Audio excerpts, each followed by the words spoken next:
সহজ হচ্ছে সমীকরণ, মিলে যাচ্ছে সব হিসেব নিকেশ। হাইতির বিপক্ষে ম্যাচের পর জমে উঠেছে সি গ্রুপের পয়েন্ট টেবিল। একসাথে 3 দলের আছে সুযোগ, সেখান থেকে চাপে আছে ব্রাজিল। স্কটল্যান্ডের বিপক্ষে পরের ম্যাচে পারফরম্যান্সের উপর নির্ভর করবে গ্রুপ পর্বে নাকি নকআউট পর্বে কোন দিকে যাবে তাদের ভাগ্য। ব্রাজিলের পরের রাউন্ডে যাওয়া নিয়ে যে সমীকরণ তা নিয়ে বিস্তারিত এই রিপোর্টে। মরক্কোর বিপক্ষে ড্র করে বিশ্বকাপের মিশন শুরু করেছিল ব্রাজিল ফুটবল দল। তবে হাইতির বিপক্ষে দুর্দান্ত এক জয় দিয়ে আসরে নিজেদের আধিপত্য ফিরে পেল 5 বারের বিশ্ব চ্যাম্পিয়নরা। ভিনিসিয়াস জুনিয়রের দুর্দান্ত নৈপুণ্যে এবং ম্যাজিকে জয় তুলে নেয় সেলেসাওরা। আর এই এক জয়ে এখন পয়েন্ট টেবিলের হিসাব নিকাশে আসছে বড় রদবদল।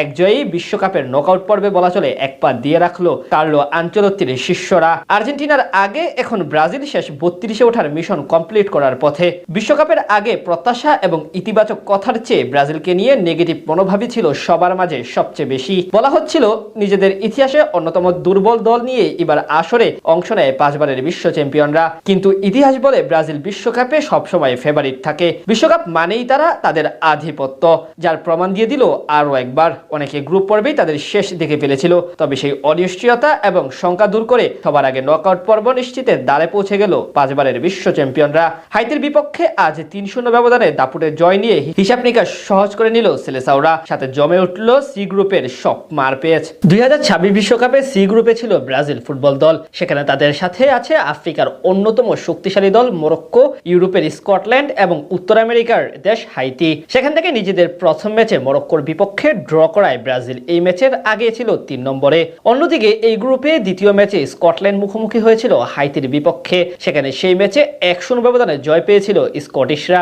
সেই জয়ে এতদিন সি গ্রুপে 1 নম্বরে ছিল তারা। তবে আজকের ম্যাচে আবার বদলে যায় সব হিসাব নিকাশ। আজ দিনের প্রথম ম্যাচে মুখোমুখি হয়েছিল মরক্কো এবং স্কটল্যান্ড। সেই ম্যাচে সাইবেরির একমাত্র গোলে জয় পায় মরক্কো, যার কারণে 2 ঘন্টার জন্য 1 নম্বরে উঠেছিল তারা। তবে হাইতির বিপক্ষে ম্যাথিউ কুনার জোড়া গোল এবং ভিনিসিয়াস জুনিয়রের 1 গোলে 3-0 ব্যবধানে জয় পায় ব্রাজিল। এখন সেলেসাওদের পয়েন্ট মরক্কোর সমান 4 হলেও গোল ব্যবধানের দিক থেকে 3 গোলে এগিয়ে থাকায় 1 নম্বরে আছে এখন ব্রাজিল, 2-এ মরক্কো। আর 3 পয়েন্ট নিয়ে 3 নম্বরে আছে স্কটল্যান্ড। এই গ্রুপে 2 ম্যাচের 2টি পরাজিত হয়ে এখন প্রায় নিশ্চিত বাদ হাইতি।